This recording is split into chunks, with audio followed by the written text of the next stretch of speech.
നമുക്കൊരു പേപ്പർ ക്രാഫ്റ്റാണ്. അപ്പോൾ ഞാൻ ഇതുപോലെ ഒരു റെഡ് കളർ പേപ്പർ എടുത്തിട്ടുണ്ട്. എന്നിട്ട് A4 പേപ്പറാണ്. എന്നിട്ട് അതിനെ ഇതുപോലെ പകുതിക്ക് വെച്ച് മടക്കിയിട്ട് ഒന്ന് കട്ട് ചെയ്ത് എടുക്കുന്നുണ്ട്. അപ്പോൾ കട്ട് ചെയ്യാൻ വേണ്ടിയിട്ട് നമ്മൾ വീട്ടിൽ തന്നെ ഉണ്ടാക്കിയ, നമ്മൾ കുറേ നാൾ മുന്നേ ഉണ്ടാക്കിയ പേപ്പർ കട്ടറാണിത്. ഇനി ആ കട്ട് ചെയ്ത ആ ഒരു പീസിനെ നമ്മൾ ഒന്നും കൂടെ പകുതിക്ക് വെച്ച് മടക്കണം.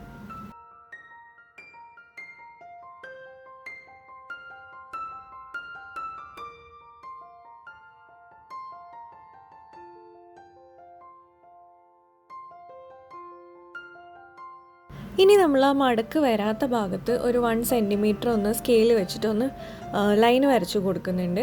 എന്നിട്ട് ആ മടക്ക് വന്ന ഭാഗത്തുനിന്ന് ഇതുപോലെ ഒന്നിങ്ങനെ ചെറുതായിട്ട് കട്ട് ചെയ്ത് കൊടുക്കണം. അപ്പോൾ കട്ട് ചെയ്യാൻ എളുപ്പത്തിന് വേണ്ടിയിട്ട് ഞാൻ ഈ പേപ്പറിനെ ഇതുപോലെ ഇങ്ങനെ ഫോൾഡ് ചെയ്യുന്നുണ്ട്. അപ്പോൾ കട്ട് ചെയ്യുമ്പോൾ ഫുള്ളായിട്ട് കട്ട് ചെയ്യരുത്. നമ്മൾ നേരത്തെ വരച്ച ലൈനില്ലേ, അതിൻ്റെ അത്രയും വരെയാണ് കട്ട് ചെയ്യേണ്ടത്. ഇനി നമ്മൾ ഈ പേപ്പർ ഒന്ന് ഓപ്പൺ ചെയ്ത് കൊടുക്കുക. ഓപ്പൺ ചെയ്യുമ്പോൾ നമുക്ക് ഇതുപോലെ കിട്ടും. എന്നിട്ട് ഈ മടക്ക് തുറന്നതിന് ശേഷം നമ്മളതിനെ ഓപ്പോസിറ്റ് സൈഡിലേക്ക് മടക്കിയിട്ട് ഒന്ന് ഫെവിക്കോൾ വെച്ചിട്ട് ഒന്ന് ഒട്ടിച്ചു കൊടുക്കുക.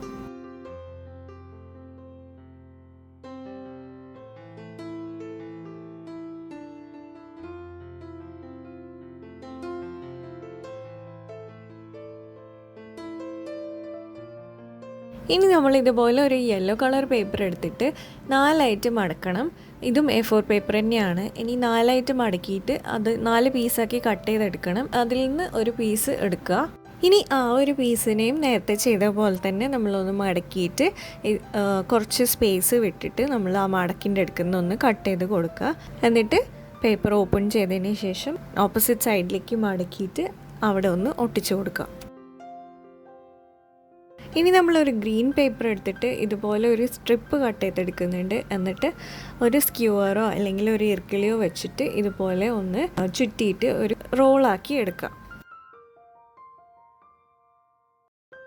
ഇനി നമ്മൾക്ക് ഈ ഒരു ഗ്രീനിൻ്റെ മേലെ ഈ യെല്ലോ കളറ് ഫസ്റ്റ് ഒന്ന് ചുറ്റിയെടുക്കണം.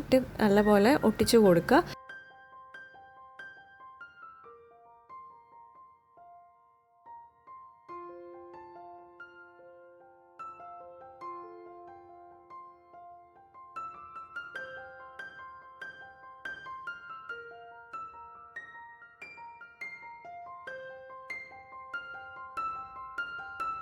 അതിനുശേഷം അതിൻ്റെ പുറത്തായിട്ട് റെഡും കൂടെ ഒന്ന് സ്റ്റിക്ക് ചെയ്ത് കൊടുക്കുക. അപ്പം ഇത് രണ്ടും സ്റ്റിക്ക് ചെയ്ത് കഴിയുമ്പോൾ തന്നെ നമ്മുടെ ഫ്ലവർ ഇവിടെ റെഡിയാവും.